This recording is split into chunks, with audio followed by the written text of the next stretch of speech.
आप सबको बहुत बहुत नमस्कार। राजेश वानखेड़े जी का विशेष धन्यवाद। सोमान शेखर जी, अग्रवाल जी, मंच पे उपस्थित सभी बंधुओं का, और उससे ज़्यादा आप सबका धन्यवाद कि इतनी तेज धूप में आप लोग सुनने के लिए बैठे हैं। मुझे सबसे अच्छा लगता है वहाँ जाना जहाँ किसी महापुरुष का जन्म हुआ हो, मृत्यु हुई हो, उसकी यादें जुड़ी हो। और जब मुझे पता लगा कि डॉक्टर अंबेडकर का जन्म यहाँ हुआ, आज पता लगा उनकी अस्थियां भी यहाँ पर हैं, तो मैं अक्सर भारत में और दुनिया के सभी क्षेत्रों में घूमता हूँ और ऐसे स्थानों पर जाना पसंद करता हूँ जहाँ ऐसी स्मृतियाँ हों। भारत के विभिन्न नेता, चाहे महात्मा गांधी हों या और नेता उस समय के हों, उन सभी के जन्म स्थान, शहादत स्थल, वो सब मैंने देखे हैं। कई कई घंटे वहाँ बैठा हूँ। डॉक्टर अंबेडकर मेरी नज़र में एक अत्यंत महान नेता हैं। उनको मैं अब्राहम लिंकन के बराबर समझता हूँ। अब्राहम लिंकन ना होते, आज जैसा अमेरिका हमें दिखता है वैसा अमेरिका ना होता अगर अब्राहम लिंकन अपने जीवन का बलिदान न करते। अंबेडकर जी कहते थे कि जिंदगी बहुत लंबी होने का मतलब नहीं है, जिंदगी महान होनी चाहिए। और महान जीवन का मतलब ये होता है कि सफल होना तो बहुत छोटी बात है। डॉक्टर अंबेडकर हमारी संविधान सभा के वो मेंबर थे जो सबसे ज्यादा पढ़े लिखे थे। एक ऐसा व्यक्ति जिसने पीएचडी भी 3 कर रखी हो और चौथी बाद में और उनको मिल गई हो। पूरी संविधान सभा में हमें इतना वेल रेड, इतना पढ़ा लिखा व्यक्ति नजर नहीं आता है। कुछ लोग कहते हैं कि संविधान सभा में उनकी भूमिका बहुत छोटी सी थी, नगण्य थी, क्योंकि उन्होंने संविधान लिखा नहीं था, उन्होंने संविधान की प्रारूप समिति की अध्यक्षता की थी। ये बात ठीक है कि वो प्रारूप समिति के अध्यक्ष थे, लेकिन संविधान सभा के एक मेंबर थे टीटी कृष्णमाचारी। उन्होंने एक बड़ी खूबसूरत बात कही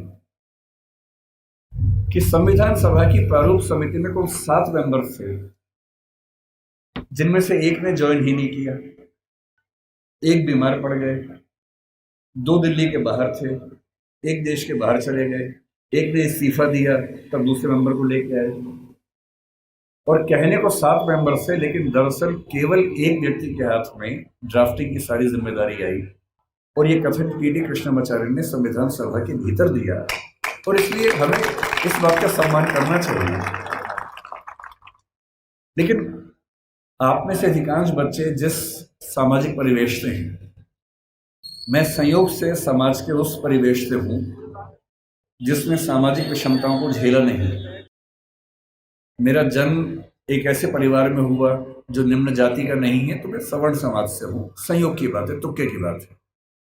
किसी का तुक्का कुछ लगता है, किसी का कुछ लगता है, तो मैं तुक्के से उस समाज से हूँ जहां जातीय भेदभाव झेलना नहीं पड़ता है।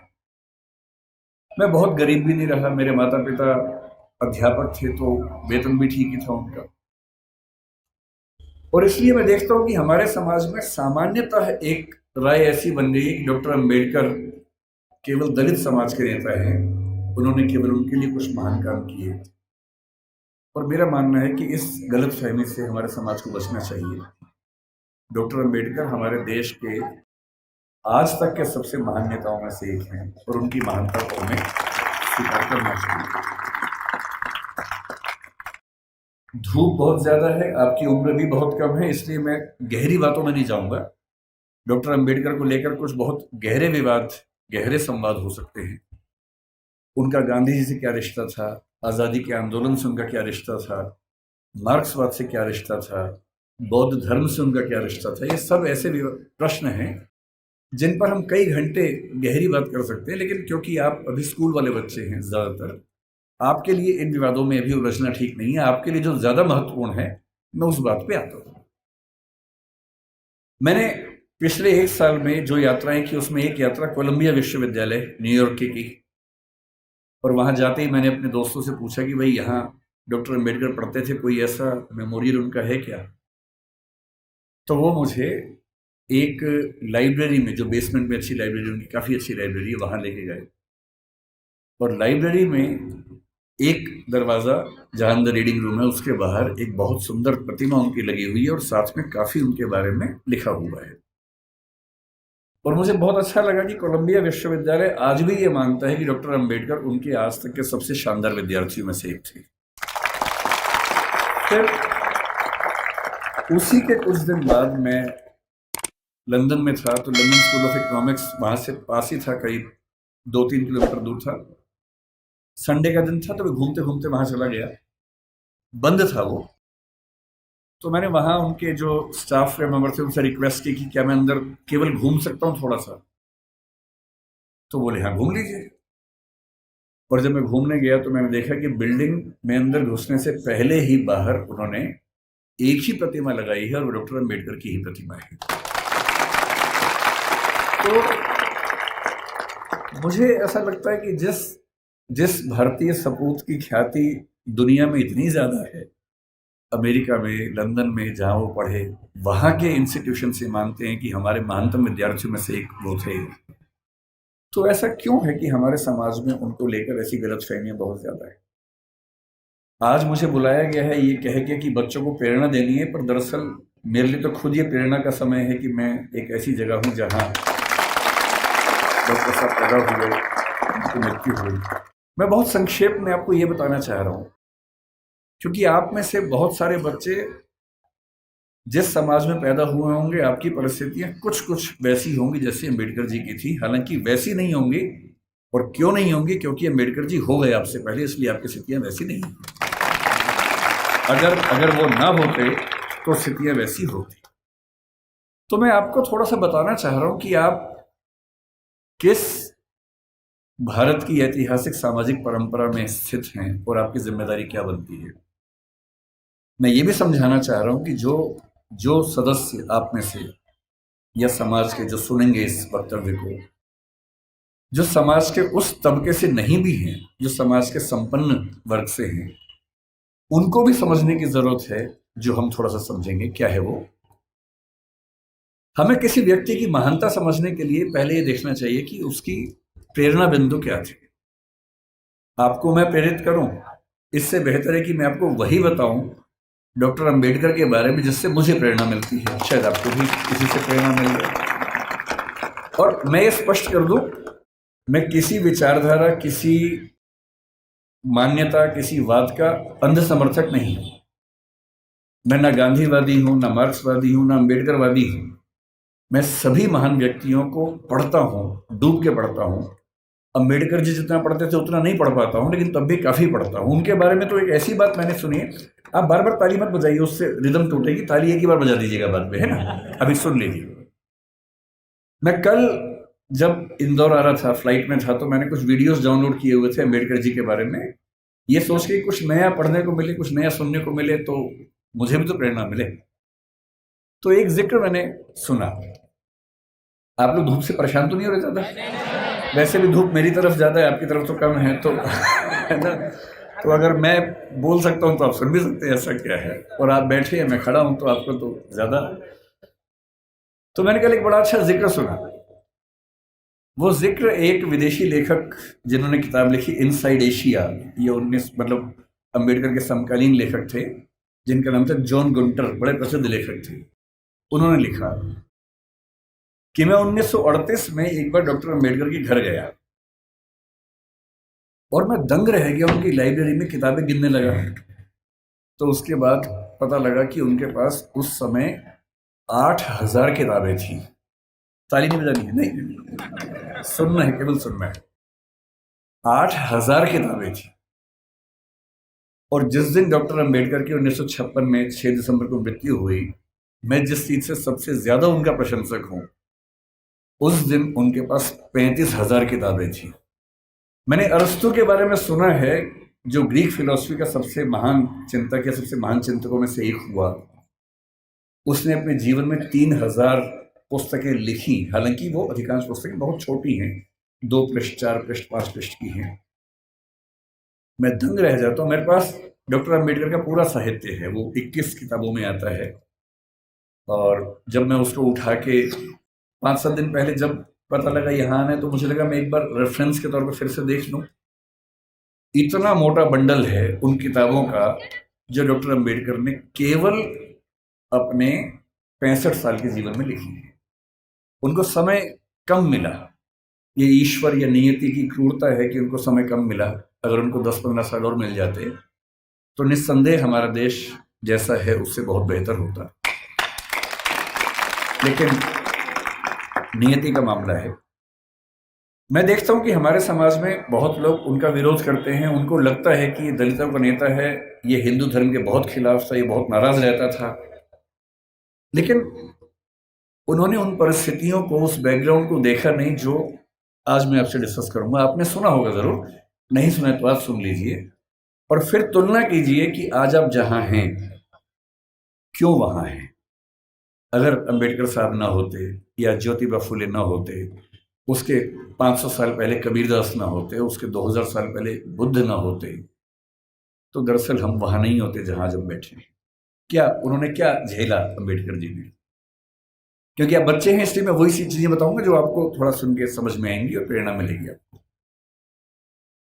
जब वो 6 साल के हुए, यहीं पैदा हुए, यही उनका घर है, मुझे बताया गया इसी घर में उनका जन्म हुआ। आप लोग कितने सौभाग्यशाली है कि आप यहाँ आते हैं। मैं तो पहली बार जीवन में आया हूँ। कुछ दिन पहले इंदौर पहली बार मैं आया था, 1 साल पहले। मुझे ये नहीं पता था कि इतना पास में वो जगह है, वरना मैं उसी दिन आता। तो मुझे बड़ा आश्चर्य हुआ कि मैं इंदौर तक आया भी और मुझे पता नहीं चला। तो जब वो पैदा हुए इसी जगह है, क्योंकि उनका सौभाग्य था कि वो एक सूबेदार के बेटे थे, इसी सेना में काम करने वाले। मुझे आज पता लगा कि MHOW क्यों कहते हैं, मिलिट्री हेडक्वार्टर्स ऑफ वार उसका नाम था। मैं परेशान था कि महू की स्पेलिंग MAHU क्यों नहीं है, MHOW क्यों है। तो आज पता लगा नहीं, वो एक एक्रोनिम है, उसकी फुल फॉर्म एक है। वो जिस समाज में थे उस समाज के बच्चे स्कूल में नहीं पढ़ते थे, उनको पढ़ने की अनुमति नहीं थी। पर क्योंकि वो सूबेदार के बेटे थे, और सूबेदार एक कमीशन पद होता है सेना में, बड़ा पद होता है, तो इतना हो गया कि उनको स्कूल जाने का मौका मिल गया। पर उनकी माँ को, आदरणीय भीमाबाई जी को अच्छे से पता था कि जब बच्चा स्कूल जाएगा तो इसके साथ बहुत बुरा बर्ताव होगा, जिसको आपकी भाषा में बुलिंग कहते हैं, आजकल के बच्चों की भाषा में बुलिंग कहते हैं, उसका खतरा था। और माताओं को, पिताओं को बहुत चिंता होती है कि हमारे बच्चे के साथ स्कूल में ज्यादती ना हो, बदतमीजी ना हो। कल को आप भी पेरेंट्स बनेंगे, आप भी इस दर्द से गुजरेंगे।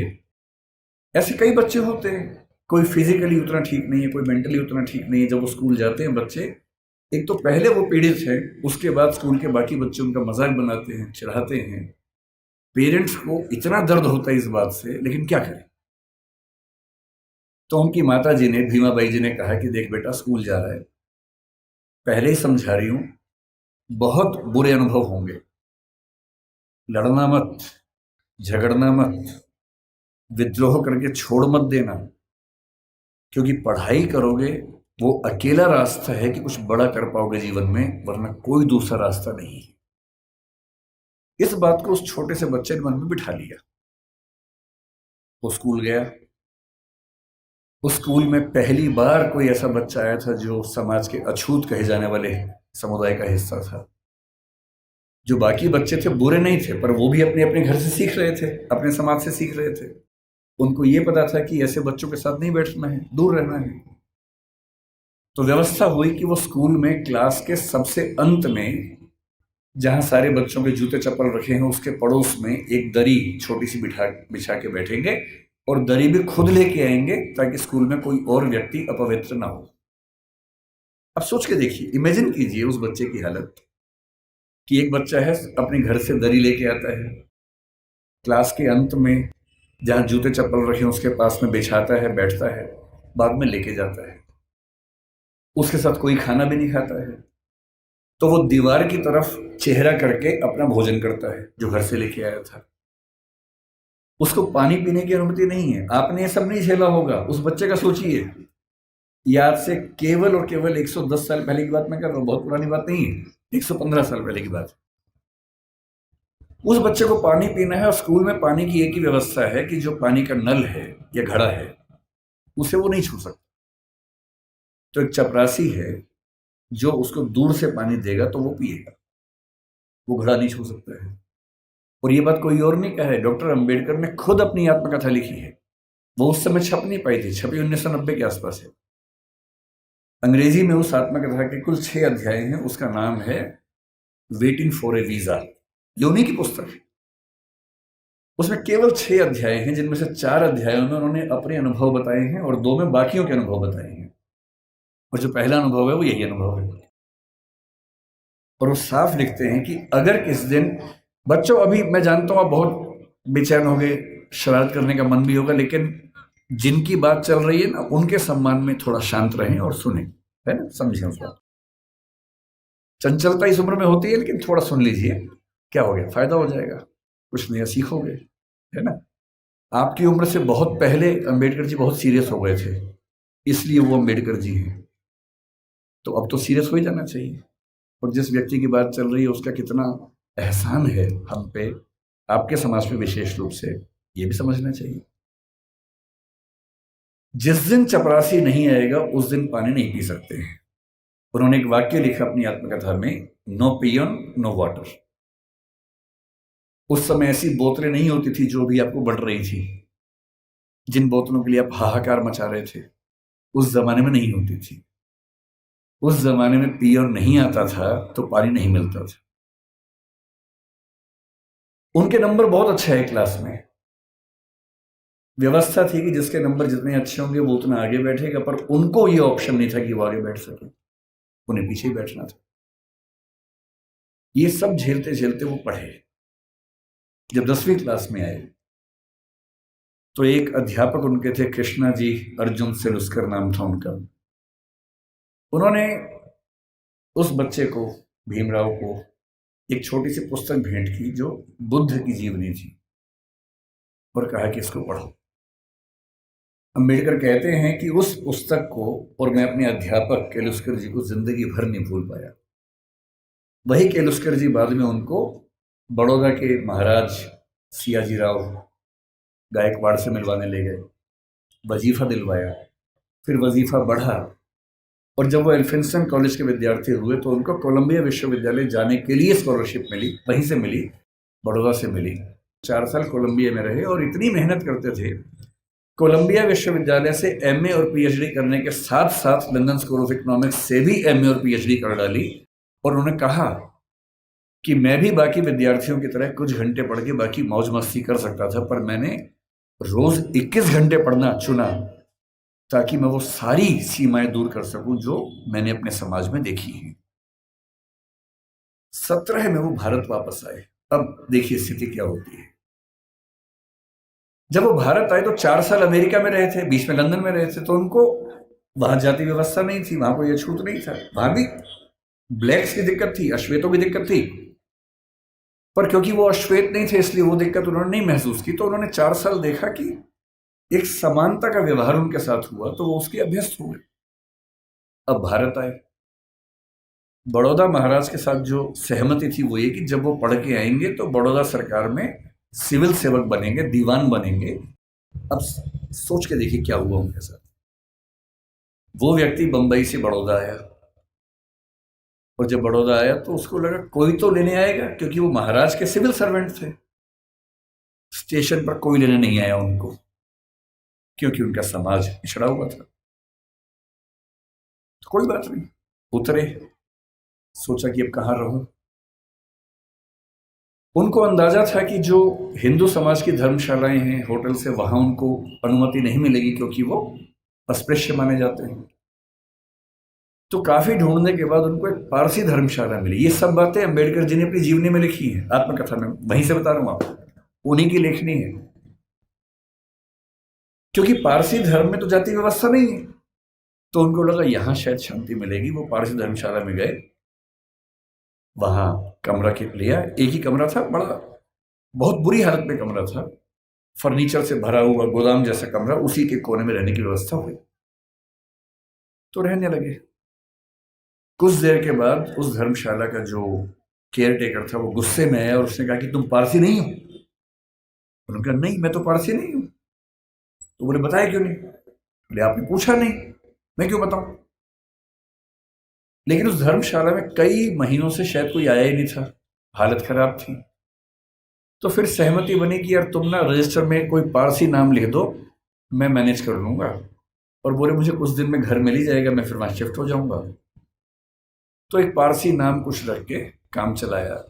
लेकिन 11 दिन हुए थे अभी, और 11वें दिन लगभग 10 से 15 पारसी युवक हथियार, लाठी डंडे हाथ में लेके चिल्लाते हुए उनकी तरफ बढ़े। और तब उन्होंने कहा कि एक अछूत आदमी पारसी धर्मशाला में कैसे आ गया? तुमने हमारी धर्मशाला खराब कर दी। अंबेडकर जी ने कहा कि आपके धर्म में तो जाति व्यवस्था है नहीं। बोले वो सब हमें नहीं पता, भागो यहां से। और खतरा था कि हिंसा हो सकती थी। अंत में तय हुआ कि शाम तक का समय है, छोड़ देना, वरना छोड़ेंगे नहीं। डॉक्टर अम्बेडकर अपने ऑफिस गए। ऑफिस में उनकी कुर्सी अलग बनाई गई। उनका चपरासी उनको पानी इस तरह से देता था कि जैसे किसी खराब व्यक्ति को दे रहा हो। फाइलें फेंक के देता था ताकि छू ना ले। आप उस व्यक्ति का मन सोचिए कि जो व्यक्ति इतना पढ़ के आ गया है, अमेरिका से पीएचडी, लंदन से पीएचडी कर चुका है, इकोनॉमिक्स में पहली बार देश में किसी ने इतने गंभीर स्तर पर अध्ययन किया होगा, उसके साथ ये बर्ताव हो रहा है। उन्होंने महाराजा के सचिव से बात की, भाई मुझे रहने को घर कब मिलेगा, छोड़ना है मुझे। कोई जवाब नहीं मिल पाया। शाम तक छोड़ना है। पूरे बड़ौदा में एक भी जगह नहीं है जहां वो रह सके। अंतिम उपाय क्या किया? अपने एक हिंदू दोस्त से बात की कि भाई, जो दो दोस्त उनके बाहर से पढ़ के आए थे, एक हिंदू एक ईसाई, दोनों से बात की। हिंदू दोस्त से कहा ऐसा कि ऐसे ऐसे छोड़ना पड़ रहा है पारसी धर्मशाला, क्या मैं तुम्हारे घर रह सकता हूं? बहुत प्रगतिशील व्यक्ति था, पर उसने 2 मिनट चुप होकर बोला कि देख यार, मुझे तो दिक्कत नहीं है, पर मेरे यहाँ जो लोग काम करते हैं ना, वो सब काम छोड़ देंगे, क्योंकि तुम अगर रहोगे तो वो फिर सब खत्म हो जाएगा। तो बोले ठीक है, कोई बात नहीं। एक ईसाई दोस्त था, ईसाइयों में तो प्रथा नहीं होती है, उससे पूछा। उसने कहा यार, हूं तो मैं ईसाई, लेकिन कुछ पीढ़ी पहले हम हिंदू थे, तो हमारे परिवार में अभी तक वो संस्कार हैं, और मेरी पत्नी इस बात से भड़क जाएगी कि आपने एक अछूत को अपने घर में कैसे बुला लिया। और तब डॉक्टर अम्बेडकर लिखते हैं अपनी आत्मकथा में, जो हिंदू समाज के लिए अछूत है, वो पारसी के लिए भी अछूत है, वो ईसाई के लिए भी अछूत है। और यही मुंबई में सिडनेहम कॉलेज में जब वो प्रोफेसर बन के गए, वहां भी ये बर्ताव हुआ कि उनको पानी पीने की व्यवस्था अलग थी। सिडनेहम कॉलेज, जो कि बहुत प्रतिष्ठित कॉलेज है मुंबई का, एक बार घड़ा छू लिया तो घड़े को तोड़ा गया पवित्र करने के लिए।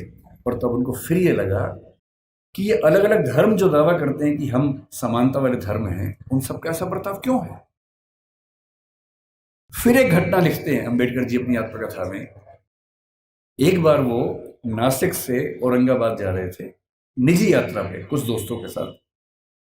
उन्होंने जानबूझ के सबसे कहा किसी को बताना मत, मैं नहीं चाहता किसी को पता लगे, निजी यात्रा रखेंगे इसको। रास्ते में दौलताबाद का किला पड़ा। दौलताबाद का किला ऐतिहासिक स्थल है, उनकी इच्छा हुई कि देखते हैं उसको।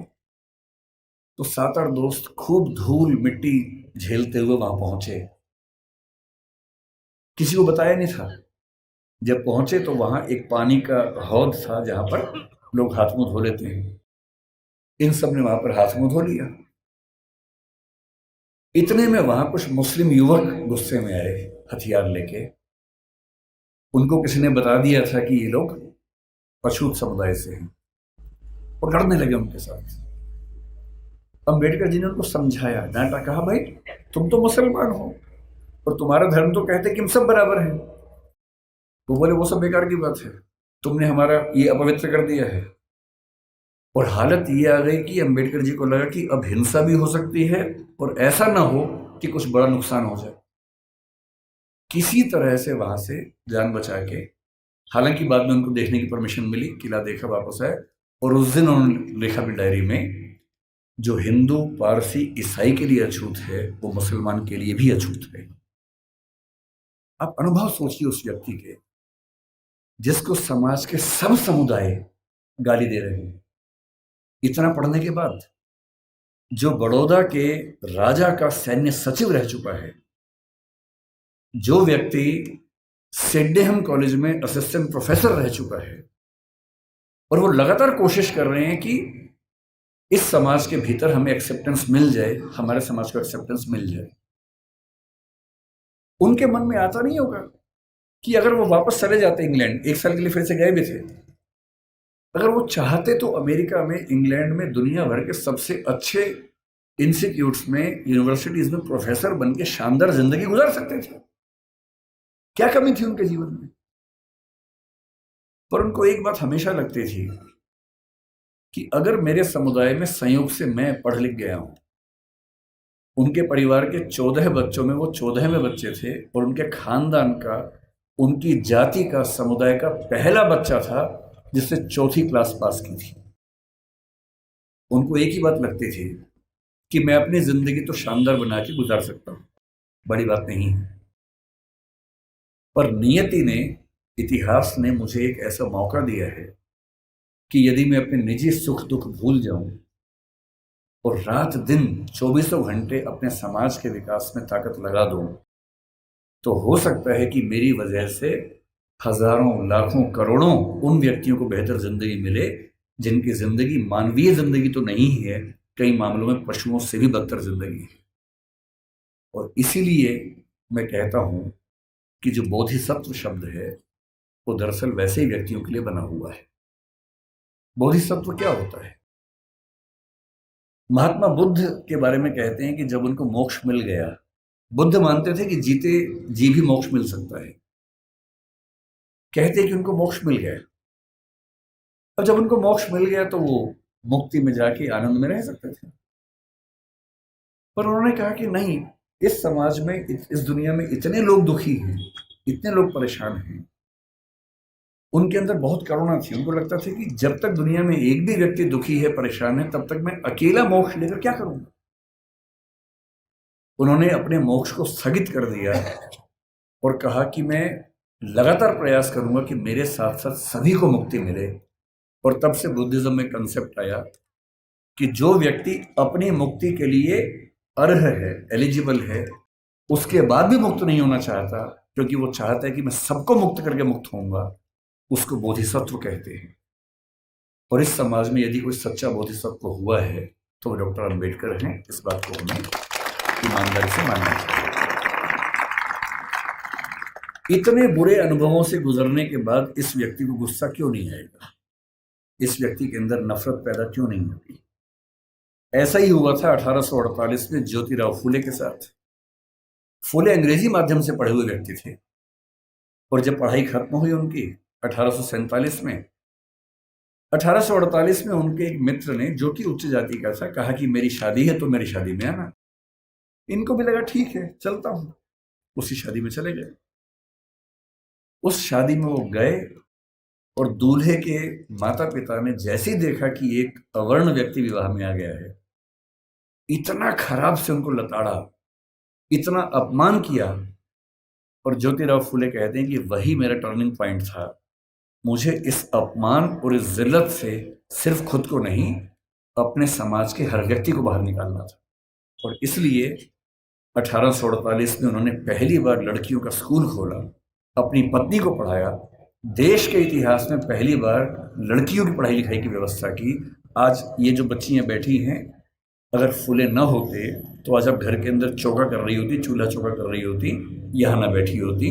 इसलिए जिन व्यक्तियों की वजह से हम अच्छा जीवन जी रहे हैं, उनके प्रति कृतज्ञ होना हमारा धर्म है, हमारी जिम्मेदारी बनती है। इतनी खराब परिस्थितियों के बाद जो व्यक्ति इतना आगे बढ़ा, उसने देश के लिए क्या क्या किया, हल्का सा अंदाजा ये भी आपको। जो लोग कहते हैं कि उन्होंने केवल दलित समाज पर कल्याण किया, वो बहुत छोटी बात कहते हैं। वो तो किया ही। उन्होंने महाड़ सत्याग्रह किया, उन्होंने पानी के लेकर खूब सत्याग्रह किया, मंदिर प्रवेश को लेकर सत्याग्रह किया। जब उनको लग गया कि सबसे बात नहीं बनेगी, वो नाराज भी हुए। 1927 में उन्होंने मनुस्मृति दहन किया। 1935 में येवला में घोषणा की कि मैं पैदा हुआ हूं हिंदू धर्म में, लेकिन मैं मरूंगा नहीं हिंदू धर्म में। महात्मा गांधी ने उनसे निवेदन किया कि ऐसा ना करें। उसके बाद 21 साल तक वेट किया ताकि समाज अगर बदल सके तो मुझे इतना बड़ा स्टेप ना लेना पड़े। और 1956 में जब उनको लग गया कि मेरी मृत्यु नज़दीक है और मैं अपने समुदाय को संशय में, दुविधा में न छोड़ के जाऊं, तो अपनी मृत्यु से केवल 1.5 महीना पहले 14 अक्टूबर के दिन उन्होंने बौद्ध धर्म को अपना लिया। ये तो एक पक्ष है उनके जीवन का, जो दलित समाज या अछूत समुदाय को मुख्य धारा में लाने के लिए उन्होंने किया। उनके जीवन का उससे बड़ा पक्ष जो मेरी नज़र में है वो महिलाओं के बारे में। आपको अंदाजा नहीं होगा शायद, जब भारत का संविधान बना उन्होंने बहुत जिद की, और ये बात 1935-36 से ही शुरू हो गई थी, आज़ादी की बात तक चलती रही, कि महिलाओं को बराबरी मिलनी चाहिए और महिलाओं को बराबरी देने के लिए यूनिफॉर्म सिविल कोड का आना बहुत ज़रूरी था, जिसको आजकल हम बोलते हैं समान नागरिक संहिता। ये यूनिफॉर्म सिविल कोड आज सरकार कह रही है कि हम लेके आएंगे। ये जिद जिस व्यक्ति की थी वो डॉक्टर अंबेडकर थे। उनको पता था कि जब तक सामाजिक कानून सभी धर्मों में पुरुष और महिला के लिए बराबर नहीं होंगे तब तक महिलाएं आगे नहीं बढ़ सकती हैं। और उन्होंने कहा था, मैं किसी समाज की प्रगति का अनुमान इस बात से करता हूं कि वहां महिलाओं की हालत कैसी है। अगर महिलाएं पढ़ी लिखी नहीं है, वो घर के अंदर बंद है, तो समाज कैसे प्रगति करेगा। वो नेहरू जी से लड़ गए। जिस सरकार में वो कानून मंत्री थे 1946 से 51 के बीच का जो दौर था, उन्होंने नेहरू जी से, जो प्रधानमंत्री थे, खूब झगड़ा किया कि यूनिफॉर्म सिविल कोड आप लेके आइए। उस समय नेहरू जी का मानना यह था कि 1951 के पहले आम चुनाव होने के बाद जनता से विश्वास लेने के बाद मैं लेके आऊंगा। और अंबेडकर साहब ने नाराज होकर इस मुद्दे पर देश के कानून मंत्री के पद से इस्तीफा दिया और एक भाषण दिया जिसमें कहा कि नेहरू जी ने अपने वायदे को निभाया नहीं है और महिलाओं की बराबरी के लिए जो प्रयास करना चाहिए वो प्रयास कर नहीं रहे। और फिर 1956 में उनकी मृत्यु होने से 1 साल पहले, 1.5 साल पहले, जो हिंदू कोड बिल था, Hindu code bill uniform civil code का एक बड़ा हिस्सा था जो हिंदू समाज के बारे में था, उसको 4 कानूनों के रूप में नेहरू जी ने पारित करवाया, जिसमें से एक हिंदू मैरिज एक्ट है, एक हिंदू सक्सेशन एक्ट है।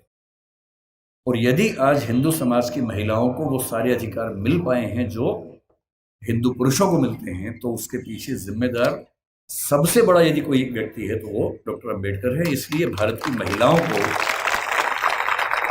आप जिस भी धर्म को मानते हो, मुस्लिम समाज पर यूनिफॉर्म सिविल कोड उस समय लागू नहीं करवा पाए वो, अब शायद वो भी होगा। और किसी भी समाज हो, हिंदू समाज हो, मुस्लिम समाज हो, कोई भी समाज, यदि उस समाज की महिलाओं के साथ बराबरी नहीं है तो राज्य की जिम्मेदारी बनती है कि वो कानून बनाकर बराबरी लाए।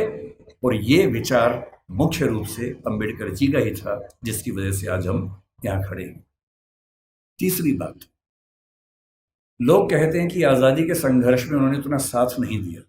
ठीक बात है, उनकी अपनी प्राथमिकताएं थी। 1942 से 46 तक जब स्वाधीनता संग्राम एकदम चरम स्तर पर था, वो वायसराय की काउंसिल में श्रम मंत्री थे या श्रम विभाग के प्रमुख थे। आज हम कहते हैं कि भारत में जो श्रम सुधार है, श्रम सुधार का मतलब किसी भी व्यक्ति को नौकरी पे रखेंगे तो कम से कम इतना वेतन देना ही होगा। न्यूनतम वेतन बोलते हैं, मिनिमम वेजेस बोलते हैं, प्रोविडेंट फंड बोलते हैं कि जब कोई व्यक्ति रिटायर हो तो उसको कितना पैसा मिलता है एक साथ। यदि कोई व्यक्ति 8 घंटे से ज़्यादा काम करता है उसको अतिरिक्त वेतन मिलना चाहिए, ओवर टाइम की पेमेंट मिलनी चाहिए। ये सारे श्रम सुधार जिस व्यक्ति ने किए हैं भारत में, वो डॉक्टर अंबेडकर हैं। इसलिए वो जिम्मेदारी केवल दलित समाज की नहीं है, देश की सारी महिलाओं की भी है, देश के सारे मजदूरों और नौकरी करने वालों की भी है। इन सब के प्रति, सब ठीक है ना, इन सब के प्रति डॉक्टर अंबेडकर की भूमिका ऐसी है कि हम उसको भूल नहीं सकते। अंतिम बात, आपकी स्थिति को देखते हुए जल्दी खत्म करते, उनसे हमें क्या सीखना चाहिए, क्या सीखें उनसे? उनसे हमें मुख्य रूप से 3-4 बातें सीखनी है। उन्होंने कहा कि मैंने जो कुछ सीखा है 3 व्यक्तियों से सीखा है, बुद्ध से सीखा, कबीर से सीखा और ज्योतिराव फुले से सीखा। सच बात है कि उन्होंने अपनी माँ भीमा बाई से भी बहुत कुछ सीखा, क्योंकि माँ ने ही सिखाया था कि भूल के भी झगड़ा मत करना, पढ़ना। और उनकी जिंदगी में एक टर्निंग पॉइंट ये भी था कि जब उनकी माँ की मृत्यु हो रही थी तो कोई वैद्य उनके घर तक नहीं आए, क्योंकि वो अछूत महिला थी, तो वैद्य उनके घर में कैसे आ सकता था। और तब उनको लगा कि मेरी माँ जिस रोग से मरी वो तो चलो एक दैहिक रोग था, पर ये समाज जिस मानसिक रोग से ग्रस्त है उसका इलाज जरूरी है, और जीवन भर उन्होंने वो किया। अम्बेडकर जी से आपको और हमें क्या सीखना चाहिए? मैं तो अपने हिस्से का सीखता हूं, आपको भी क्या सीखना चाहिए?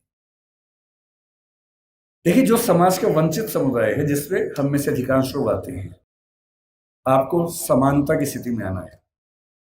अम्बेडकर जी एक बड़ा सुंदर संविधान देश का लिख के गए हैं। उस संविधान में एक हिस्सा मूल अधिकारों का है। बहुत इंटरेस्टिंग बात है कि हमारे संविधान के मूल अधिकारों में सबसे पहला अधिकार समानता का है, न कि स्वतंत्रता का है, क्योंकि समानता जरूरी है। और अनुच्छेद 14 है, 15 है, 16 है, 17 है, 18 है, ये 5 अनुच्छेद पूरी तरह से समानता को स्थापित करने का प्रयास करते हैं। और आर्टिकल 17 में साफ साफ लिखते हैं, अस्पृश्यता का अंत किया जाता है और किसी भी रूप में इसका आचरण निषिद्ध होगा और दंडनीय होगा। अपने मरने से 1 साल पहले दबाव डाल के 1955 में उन्होंने अस्पृश्यता अपराध अधिनियम भी पारित करवा लिया, जिसके तहत अनटचेबिलिटी या अस्पृश्यता को या छुआछूत को अपराध घोषित किया गया। उनसे हमें क्या सीखना चाहिए? आपको क्या सीखना चाहिए? पहली बात, उन्होंने एक बड़ी गहरी बात कही थी कि शिक्षा शेरनी का दूध होता है, और जो इसको जितना पीता है उतना ही दहाड़ता है। बिना शिक्षित हुए कुछ नहीं हो सकता। और यहां तक कहा कि तुम्हारे पैर में जूते हो ना हो, हाथ में किताब होनी चाहिए।